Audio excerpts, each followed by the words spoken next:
Vous avez un nouveau message envoyé du passé.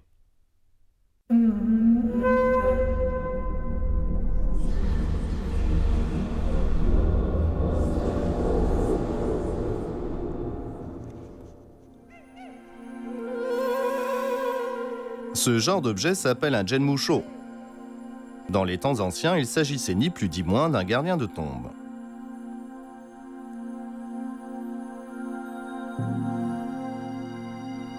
La bête écarquille les yeux et tire la langue.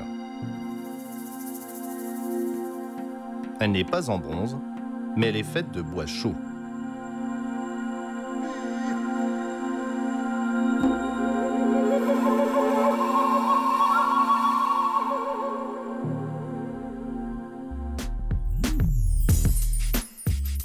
Sur son corps courent des arabesques d'une belle couleur rouge sang.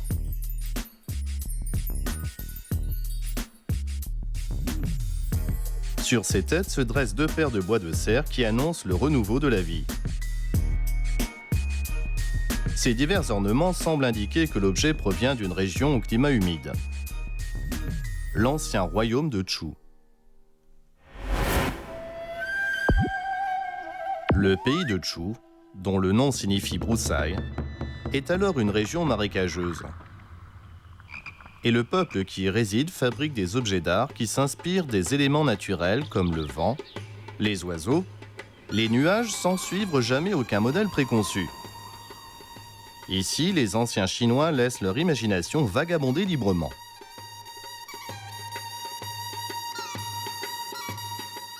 Aujourd'hui, il ne nous reste plus que cette petite fresque sur bois pour nous donner un aperçu du royaume de Chu.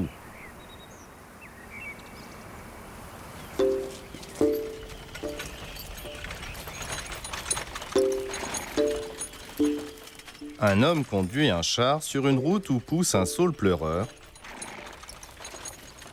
tandis que trois hommes courent devant le cortège. La notion de perspective n'existe pas encore, et les personnages semblent flotter dans l'air. Plus loin, deux oies passent dans le ciel, et trois personnages lèvent la tête. Ils semblent discuter du temps qu'il fait. Alors qu'un chien jaune est en train de courser un sanglier, des amis, profitant de cette journée printanière, se disent des secrets à l'ombre d'un arbre. Mais gare, voilà qu'un homme tend l'oreille pour les écouter.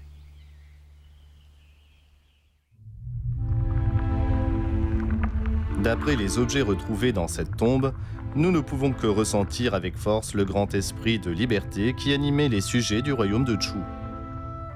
Un esprit fait de légèreté au sein d'une société qui pouvait paraître pesante. Voici le cercueil verni de Ma Mongdui, datant des débuts de la dynastie des Han de l'Ouest.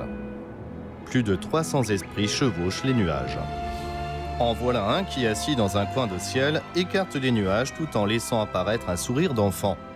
Un autre bande son arc pour envoyer sa flèche quelque part dans le lointain.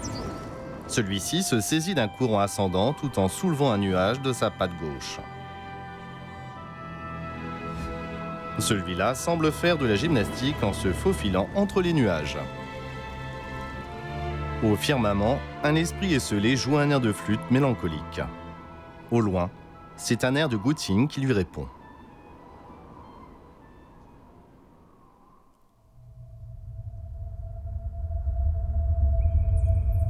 Dans les temps anciens, le climat d'une région donnée avait souvent une grande influence sur le mode de pensée.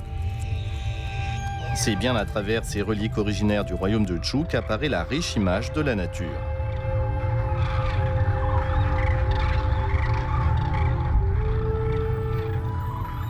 En l'espace d'un souffle, voilà que ce gardien de tombe a traversé plus de 20 siècles.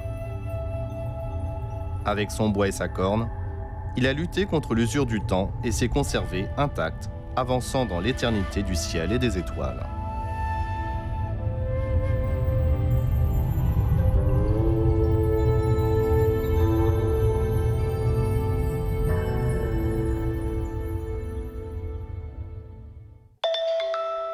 De nouveaux messages du passé attendent d'être lus.